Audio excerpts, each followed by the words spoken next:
Welcome back to the Midnight Narrator, where the subtle shifts in the familiar can unravel into terrifying realities, and the quiet lives of our housemates can conceal unimaginable horrors. Tonight, we delve into a story of shared living that takes a dark and inexplicable turn. A tale of a withdrawn roommate whose strange behavior and cryptic journal entries hint at a presence that seeks not just to inhabit a space, but to erase an existence. Prepare to question the very nature of identity as we explore the chilling enigma of displacement. Turn down the lights, listen closely, and consider the unseen forces that might be lurking just beyond the periphery of your awareness. We were a trio sharing a living space: myself, my steadfast college companion Mark, and David, who was a few years our senior. Mark and I, fresh from university, had initially dreamt of our own place, but the stark reality of entry-level salaries quickly dashed those hopes. A fortunate connection led us to David, and together, we found a surprisingly affordable residence. Connection with David remained elusive. It wasn't animosity, simply distance. Even after a year under the same roof, his personal life was a closed book. His most defining characteristic was his profound, housebound nature, as Mark aptly termed it. Grocery runs, perhaps weekly, sometimes bi-weekly, were his only excursions, never exceeding an hour. While some might have found such constant presence oppressive, it wasn't the case with David. He respected our space, his unseen struggles never intruding on our lives. And crucially, he paid his share of the rent, his right to inhabit the space unchallenged. Rent was always punctual, the pantry consistently full, suggesting some form of remote employment, desk-bound work perhaps, computers, we vaguely assumed. His profession, like so much else about him, was shrouded in mystery. David's meticulous cleanliness bordered on a word Mark used, lost to memory now. Mark and I, less inclined to such rigor, often felt a prick of guilt returning to a kitchen gleaming, a bathroom pristine with artfully folded towels.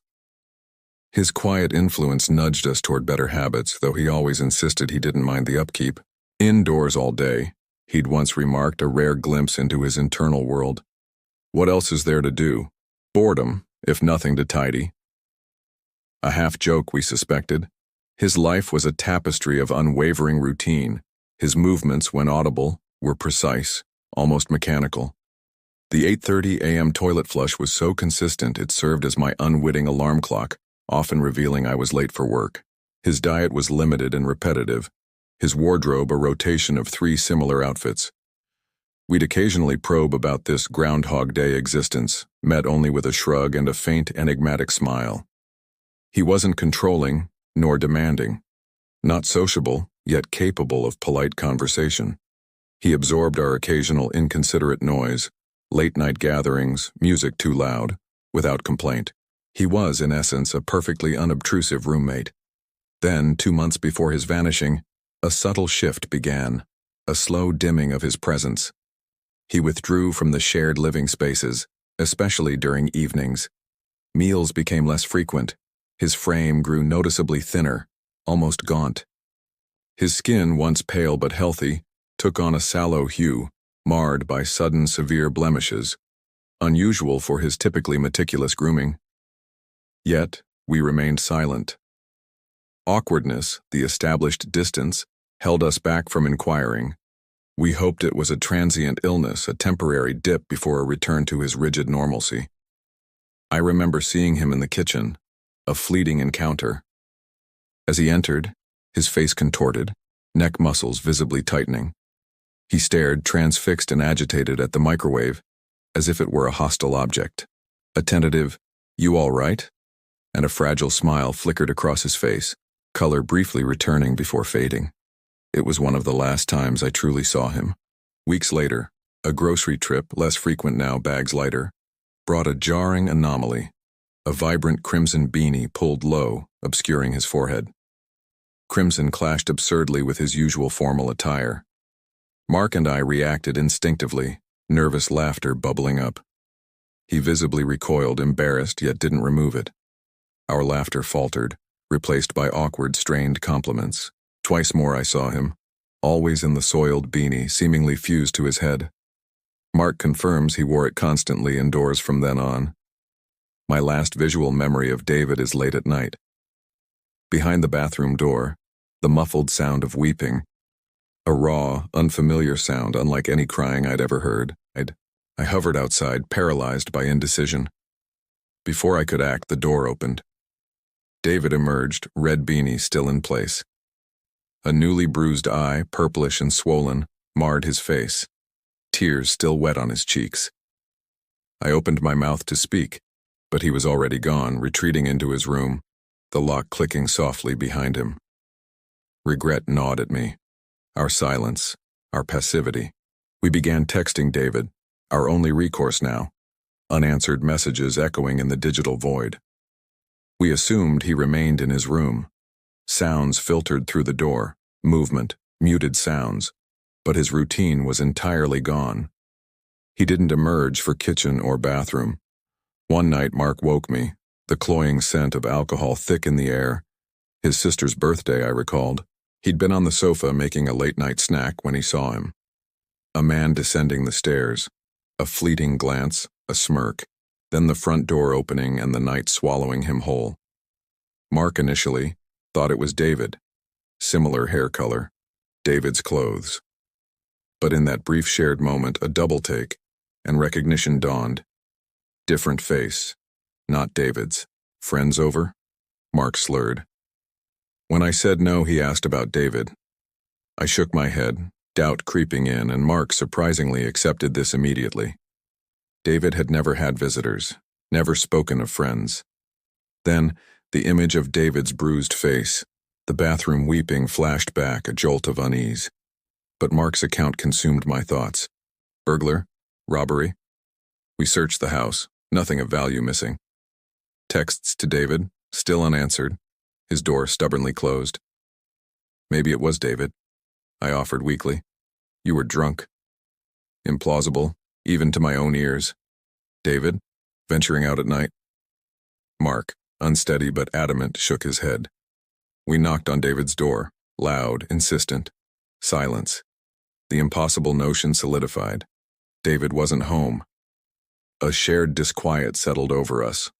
Mark stumbled to bed, but sleep evaded me. I lay awake, listening for the click of a key, for David's return that never came. 2 days passed. Silence. No texts. Genuine worry eclipsed mere unease. We picked the lock to David's room, fearing a break-in, David injured, or worse. Neither of us had ever crossed that threshold. Entering David's room was like entering a vacuum. Sadness, stark and sudden, washed over me. He possessed so little. A lamp, a snapshot camera on the nightstand, that was all. His computer, desk, bare. 2 worn paperbacks, a leather-bound journal, his to-do list repository, on a shelf. No posters, no trace of personality, no clutter. The bed was immaculately made, crisp linens, and on the pillow, the red beanie. David was absent. A hushed debate ensued. I picked up the journal. Meticulous organization, 50 pages, filled with mundane entries. Change bed linen today, clean shower with bleach, vacuum hallway, shopping lists, grocery expenses, each note dated. We flipped to the last filled pages, undated, a line scrawled, violently crossed out, barely decipherable. Nothing I consume tastes right. The next page, composure regained, dated. Bread, slightly off. Tap water, slightly off. Meat, poultry aren't acceptable. Cereal bar, acceptable. Tomato, completely off. Lettuce, slightly off. Then, his to-do list followed. Next entry. Milk, completely off. Eggs, acceptable. Pasta, plain, acceptable. Tomato sauce, and slightly off. Meat, beef, slightly off. Banana, slightly off. To-do list. Grocery expenses. Meat, poultry, completely off. Tap water, completely off. Banana, acceptable. Processed meat slices, completely off. Frozen pizza, slightly off. The pattern persisted. Dated entries accumulated. My computer screen is too dim. Bread, toasted, completely off. Butter, completely off. Eggs, slightly off. Cheese, acceptable. Banana, completely off. Page after page, Food after food marked completely off. The bathroom is more spacious, he wrote. The kitchen ceiling color has shifted, now off-white. His world, confined to this house, the store route, the same foods, the relentless routine. He would notice, we knew, the smallest deviation, the slightest shift in his carefully constructed reality. The hallway is wider. Cereal bar, completely off. The microwave in the kitchen has shifted a few centimeters to the right. The carpet texture feels different. Something smells awful, unidentified, showered twice today. Eggs, completely off. Curtains took longer to close than usual. Not my thought. The interior of the refrigerator smells peculiar. Missed a step descending the stairs. Sofa is uncomfortable. Uncomfortable writing with left hand. Bathroom has become more spacious, a few centimeters. Ceiling higher. Not my thought. Cheese, completely off. Took a wrong left turn on the way to the store. Couldn't recall the word for wronged. Not mine. Returned kitchen utensils to the wrong places. Got lost on the way home. Not my thought. Bathroom has expanded again. Didn't recognize the room upon waking. Forgot computer password. Completely off, completely off, completely off. Always. Not my thought. The final entry, undated, shaky, almost illegible. I have nothing. I don't understand why it wants to be me. Should I be relieved that something is envious enough of even my insignificant life that it desires to displace me? Silent panic settled. I flipped through the remaining blank pages. As I reached the last, 5 snapshots slid out. Mark gathered them. Self-portraits against a white wall, dated weekly. The first, the David we remembered. Pale, hollow-eyed, blemishes. Second, little changed, except the temple blemish, larger, boil-like. Third, the blemish, swollen threefold, a tumor covering half his forehead, skin paler, eyes darker. Fourth, lump the size of a plate, hairs sprouting, uneven surface, a central indentation, bruising around his right eye, swollen and purple. Fifth and final, right eye swollen shut, pressed into his nose, now angled, broken, mouth twisted in pain. Lump reshaped. A bulge like a nose, nostril formed, a lip-like curve, faintly pink. Unmistakably, a circular swelling, wrinkles, creases, eyelashes growing from its center. We contacted the authorities. Photos, the man in David's clothes, David's recent behavior, journal excerpts. We offered everything. Nothing came of it.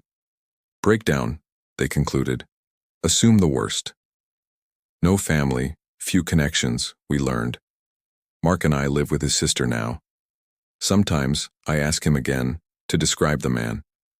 His recollections remain hazy. I'm almost certain we'll never see David again. But if I saw it on the street in a cinema queue with companions, a diary, a routine, a part of me believes I would recognize it. Familiar, yet wrong.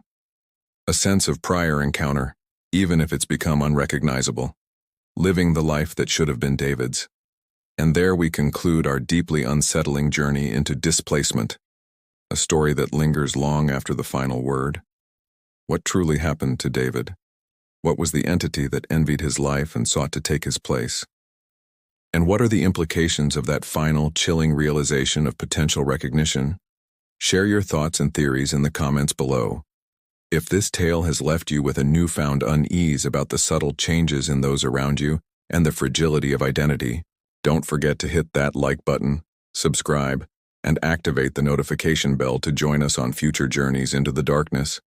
This is the Midnight Narrator, signing off.